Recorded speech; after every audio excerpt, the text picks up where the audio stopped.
جنت میں تمام نعمتیں اور آسائشیں ہونے کے باوجود جب حضرت آدم علیہ السلام نے تنہائی اور اجنبیت محسوس کی تو اللہ پاک نے حضرت بی بی اماں حوا کو پیدا فرمایا۔ محمد بن اسحاق حضرت ابن عباس سے روایت ہے کہ حضرت آدم علیہ السلام سو رہے تھے، اللہ پاک نے ان کی چھوٹی پسلی سے حضرت اماں حوا کو پیدا فرما دیا۔ جب حضرت آدم علیہ السلام نیند سے جاگے تو دیکھا ان کے پاس ایک ایسی مخلوق لیٹی ہے جو ان سے زیادہ مختلف نہیں ہے۔ حضرت آدم علیہ السلام نے اپنی ہی جیسی خوبصورت مخلوق کو اپنے پاس لیٹے دیکھا تو ان کی طرف دست مبارک بڑھانے کا ارادہ فرمایا تو فرشتوں نے عرض کی، ٹھہر جائیں، پہلے اس کا مہر ادا کریں۔ آپ نے فرمایا، ان کا مہر کیا ہے؟ فرشتوں نے عرض کی، ان کا مہر یہ ہے کہ آپ ہمارے سردار حضرت محمد صلی اللہ علیہ وآلہ وسلم پر 10 مرتبہ درود پڑھیں۔ چنانچہ آپ نے درود پڑھا اور فرشتوں کی گواہی سے آپ علیہ السلام بی بی اماں حوا سے نکاح ہو گیا۔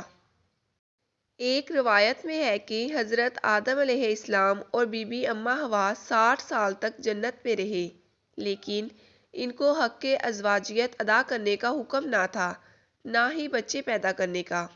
حضرت آدم اور بی بی اماں حوا بڑے سکون سے آرام سے جنت میں رہے۔ اس عرصے میں دونوں پر جنت کے کسی بھی حصے میں جانے کی کوئی پابندی نہیں تھی سوائے شجر ممنوعہ کا پھل کھانے کی۔ شیطان اب ان کا کھلا دشمن تھا اور اپنی سزا کا بدلہ لینے کے لیے بے قرار تھا۔ اس کی شدید خواہش تھی کہ یہ اللہ کے حکم کی خلاف ورزی کرے۔ پھر شیطان نے ان دونوں کے دلوں میں وسوسہ ڈالا تاکہ ان کی شرم گاہیں جو ایک دوسرے سے پوشیدہ تھیں بے پردہ ہو جائیں۔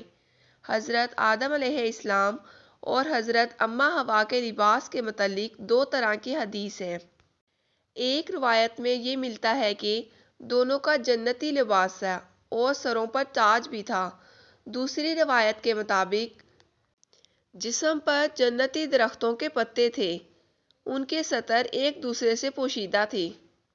شیطان ان دونوں کے دلوں میں وسوسے ڈالتا اور ایک دن کہنے لگا، تمہارے رب نے تمہیں اس درخت کا پھل کھانے سے اس لیے منع کیا ہے تاکہ تم فرشتے نہ بن جاؤ اور ہمیشہ زندہ رہنے والے نہ بن جاؤ۔ شیطان کی شیطانی اور بہکاوی باتوں میں حضرت اماں حوا سوچنے پر مجبور ہو گئیں۔ آخر کار شیطان کی مسلسل کوششیں اور سازشیں رنگ لے آئیں۔ اس نے حضرت اماں حوا کو پھل کھانے پر راضی کر لیا۔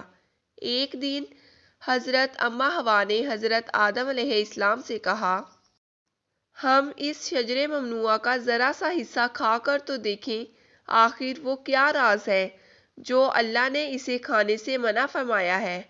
شروع میں تو حضرت آدم علیہ السلام نے منع کر دیا، لیکن پھر حضرت اماں حوا کے مسلسل اصرار پر وہ راضی ہو گئے۔ حضرت آدم علیہ السلام اور بی بی اماں حوا پھل کھانے کے لیے تیار ہو گئیں۔ ابھی پھل پوری طرح چکھا بھی نہ تھا کہ ان کے سطر ایک دوسرے پر عیاں ہو گئے، جس پر دونوں نے پریشانی کی عالم میں جنت کے درختوں سے پتے توڑ توڑ کر اپنے بدن کو چھپانا شروع کر دیا۔ اللہ نے دونوں کو پکارا اور فرمایا، کیا میں نے تم کو منع نہیں کیا تھا؟ اس درخت کا پھل نہ کھانا اور شیطان کے ورگلانے میں نہ آنا، یہ تمہارا کھلا دشمن ہے۔ دونوں نے جب اللہ کی پکار سنی تو مارے خوف الہی کے کانپ اٹھے۔ اللہ پاک پھر فرمانے لگا، اب تم دونوں ایک خاص مدت کے لیے زمین پر رہو گے، جہاں پر تم ایک دوسرے کے دشمن ہوگے وہیں پہ مرنا اور وہیں پہ پیدا ہونا۔ پھر دونوں کو زمین کی طرف روانہ کر دیا گیا۔ روایات میں آتا ہے کہ حضرت آدم علیہ السلام کو ہند میں اور اماں حوا کو جدہ میں اتارا گیا۔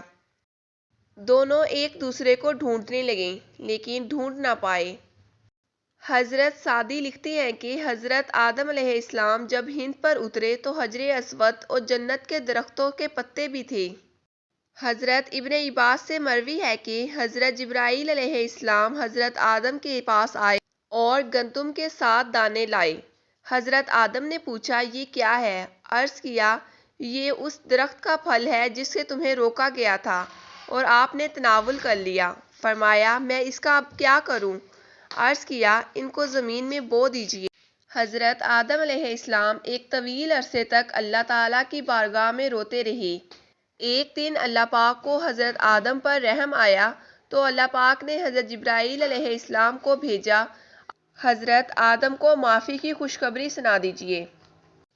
پھر حضرت جبرائیل علیہ السلام انہیں لے کر مکہ آئے، جہاں حضرت آدم علیہ السلام نے خانہ کعبہ کی بنیاد رکھی اور حجر اسود کو خانہ کعبہ پر نصب کیا۔ پھر اس کے گرد طواف کیا۔ طواف سے فارغ ہو کر حضرت جبرائیل علیہ السلام انہیں جبل عرفات پر لے گئے۔ یہاں حضرت اماں حوا بھی تشریف فرما تھیں، لیکن طویل عرصے کی جدائی اور حالات کی وجہ سے جسمانی تغیرات پیدا ہو چکے تھے۔ دونوں نے ایک دوسرے کو پہچان نہ پائے۔ حضرت جبرائیل علیہ السلام نے دونوں کا تعارف کروایا۔ یہی وہ وقت تھا جب حضرت اماں حوا کو پہلی بار حیض آیا۔ اس کے بعد حضرت آدم اور حضرت اماں حوا کی کثیر اولاد پیدا ہوئی۔ حضرت اماں حوا کے ایک حمل میں 2 جڑواں بچے پیدا ہوتے۔ پہلے حمل کی لڑکی کا نکاح دوسرے حمل کے لڑکے کے ساتھ کروا دیا جاتا۔ ایک ہی حمل میں پیدا ہونے والے بچے سگے بہن بھائی قرار پاتے۔ پیارے دوستو، فرشتے حضرت آدم علیہ السلام کی پیدائش سے آزمائے گئے، جبکہ انسان کو بھی اللہ پاک آزمائش میں مبتلا کرتا ہے کہ کون اس کی فرمانبرداری کرتا ہے اور کون اس کی نافرمانی کرتا ہے، اور جو دنیا اور آخرت کے بارے میں غور و فکر کرتا ہے وہ ایک کی دوسرے پر فضیلت جان لیتا ہے اور پہچان لیتا ہے دنیا آزمائش کا گھر اور فنا ہونے والی ہے، جبکہ آخرت ہمیشہ رہنے والی ہے۔ پیارے دوستو، ہمیں چاہیے کہ ہم اپنی آخرت کی تیاری کریں۔ اللہ پاک سے دعا ہے کہ اللہ پاک ہمیں نیک اعمال کرنے کی توفیق دے۔ کمنٹ باکس میں آمین ضرور ٹائپ کیجیے گا۔